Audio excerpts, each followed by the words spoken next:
We're going to look in this video at how to connect Virtual DJ to a MagicQ console or PC system. In software version 1922 onwards, we've added support for a number of different DJ control systems, Virtual DJ being one of them, Denon and Pioneer being the others. And we'll look at connecting the Denon and Pioneer control systems or DJ systems to MagicQ in other videos.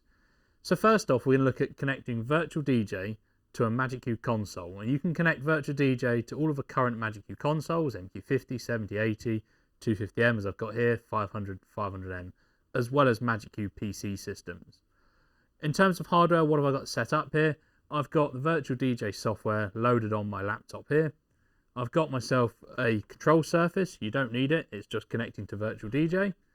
And then I've networked my laptop to my console. So I've just got a standard regular Cat5 cable running between the console and the laptop. There's no switches or anything or hubs here, but of course you could go for a network switch if you need to. Now in the configuration I've got here, we're going to go through and look at all the different individual settings. But on current MagicQ consoles, we do now support USB network adapters. So if you've got a separate lighting network and you don't want to interfere with the DJ system or network, you can use that separate control network to send the DJ data into your console. And we'll look at that when we set up the Denon setup in a later video. But let's get going straight away and see what we can do. Well, on the console, you can see we've got an audio window. The audio window is new in version 1922 onwards. And it allows me to see from my DJ system, if I play a track, I can see things like the track data. I can see the track name, I can see, importantly, the BPM, and that feeds into MagicQ. And we can use that for things like setting the BPM of chases and effects based off the live audio BPM that's being played by our DJ. We can also get things in certain cases like the waveform, see how far through the track they are, see which is our active deck. So at the top of the window you can see the green bar. If I play another track and use my crossfader, it shows me which is the active deck. So I can see when my DJ is loading in another track, I can see what's upcoming, allowing me to set my lighting state based on knowing the track that's upcoming next by my DJ. The wheels you've got here, you've got a live real-time deck. So as he moves his deck round, you can see him moving his deck. And then on the right, you've got V meters in red, showing you the audio level, and then a volume control in yellow. So as I adjust my audio volume, that bar moves up and down to show me my audio level. If you're crossfading, if the DJ's crossfading, this is also taken into account. So if I play a track on the second deck and then crossfade, you'll see my yellow bar as I crossfade increases on that one and decreases on that one, again showing me the active decks. So let's set this all up then. So first of all, we're going to go to Virtual DJ and we're going to look at how we're configured with Virtual DJ and how the laptop networking is set up. So on this particular laptop here, I've set a static IP address already. So if you've not done that before, we're going to go into Control Panel. We're going to go to Network and Internet. We're going to go to our Network Sharing Center. We're going to go to our Ethernet connection. I'm connecting over wired network. I'm going to click on that. I'm going to go to Properties. And I'm going to go down to Internet Protocol version 4 and I'm going to hit Properties on that. And you can see by default normally this would be set to obtain IP address automatically. I've set this to use the following IP address. If you've ever connected a MagicQ console to a visualizer, you're probably used to doing some of this already. So I've set the IP address here as 2.0.0.20 on a /8 subnet, so 255.0.0.0. Now if we come over to our MagicQ console and I go to Setup, View Settings, Network, my IP address of my console here is 2.0.0.10, but in the same subnet, 255.0.0.0. So console is 20010, laptop 20020. So in the same range, but different IP addresses.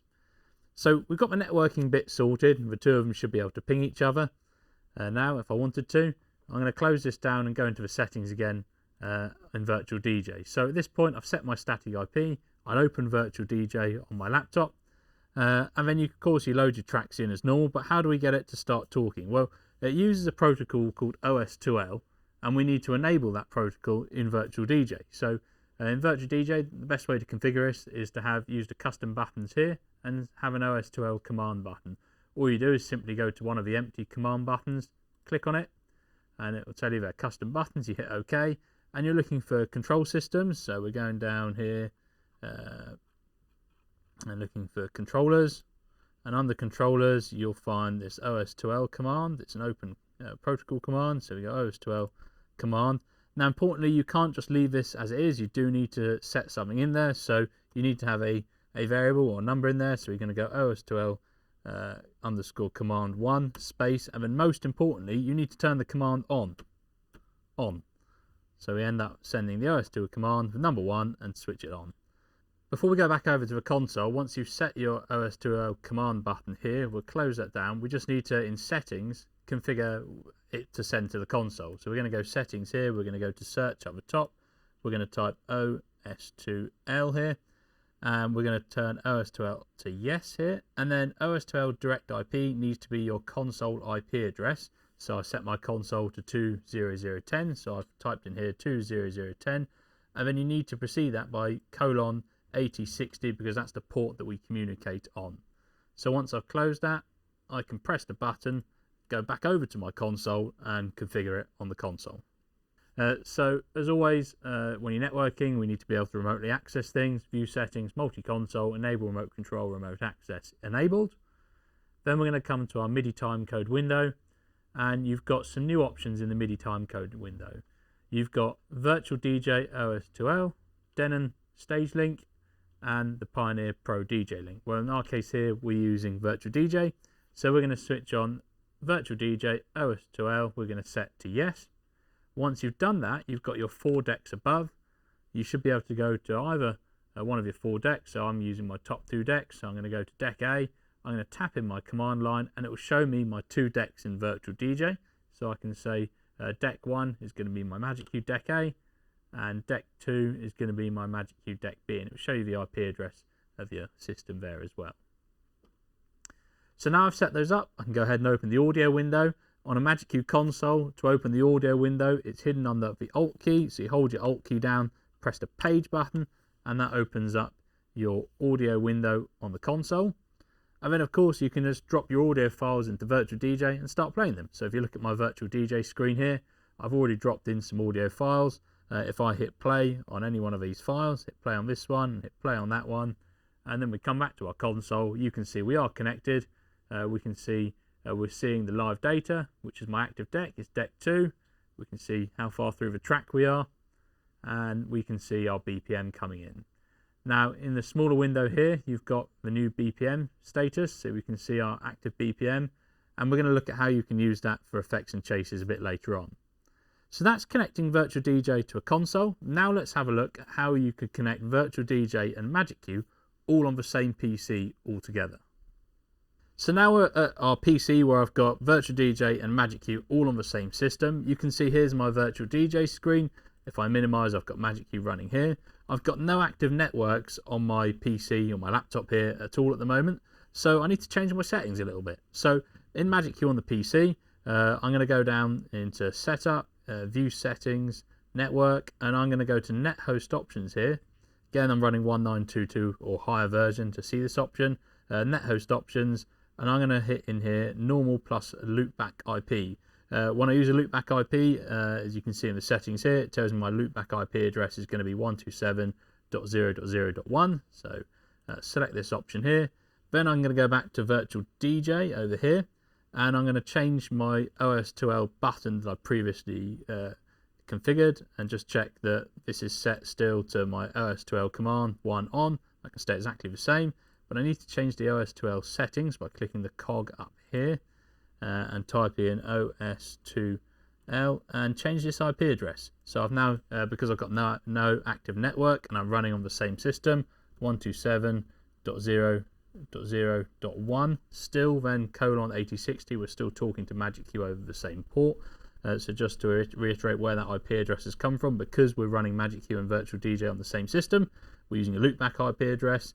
If I close that down, go back to MagicQ, I've set my net host options to normal loopback IP, which is then using this loopback IP of 127.0.0.1 for MagicQ. Of course, this is the first time I've configured it on my PC here, so multi-console, enable remote access, and remote control is switched on. Then I'm going to go to my Midi timecode window. I'm going to turn off Pro DJ Link, must have been testing that before, and I'm going to enable Virtual DJ OS2L. At the moment, when I double click, it says disabled. There's no decks because I need to go back to Virtual DJ, and I have to press my OS2L command button to start sending those commands out of Virtual DJ for MagicQ to receive them. Now, with any luck, when I go back to my MagicQ window, I should now see my Virtual DJ decks. So I can hit deck 1 in deck A here and deck 2 in deck B. So that's now got Virtual DJ talking to MagicQ on my laptop here, all on the same system. Now, if I go to the window menu at the top and open up my audio window, again, I'll see my decks. Now, you'll notice straight away that I'm seeing a waveform for one file, but not the other. Now, waveforms of Virtual DJ, you'll only see the waveform come in if the file name is locally on the same system as well. So when we looked at it on the console, I'd manually actually loaded the audio files into the audio folder on the console, and the file names matched up so it could pull those. Now, obviously, with a normal DJ, you're probably not going to get that. So you're unlikely to see the waveforms currently in Virtual DJ when you're connecting to a console, unless the audio files are all present on the console and matching in name as well. So I should be connected up. So if I go to Virtual DJ and I play a file like so, in fact, let's play one on both of the decks, and I go back to MagicQ, we can see that data coming in. We can see my active deck. If I move my crossfader over, so the other deck's now active, you can see the green line at the top is showing me the active deck. I've got the audio level control. I've got my VE meter on the right. I can see the track data. So if I go back to deck A, you can see it tells me the track name, tells me the BPM, tells me how far through the track I am, and then get a name at the bottom there. You'll notice that when I start sending audio into MagicQ via things like Virtual DJ, I've got these beat markers that come in at the bottom here, so it shows me my beat coming in, and I can now start using this rather than just being a visual thing, so I as the operator know what track's coming next and the BPM. We can actually use this to start retiming things we've got recorded. So here's one I made earlier. I've got a chase running here. I've got beams turned off in my visualizer at the moment, so I'm going to go settings and I'm going to tell it to draw the beams. So you can see the beams coming out of these. So I've just got a simple 4-step chase. If I want to sync this up to use my audio beats coming in from my DJ system, I triple tap my select button, which takes me into my Q stack options. Then I go to the audio DJ tab and I set the audio channel to DJ deck active. Therefore, it's now listening to the active deck.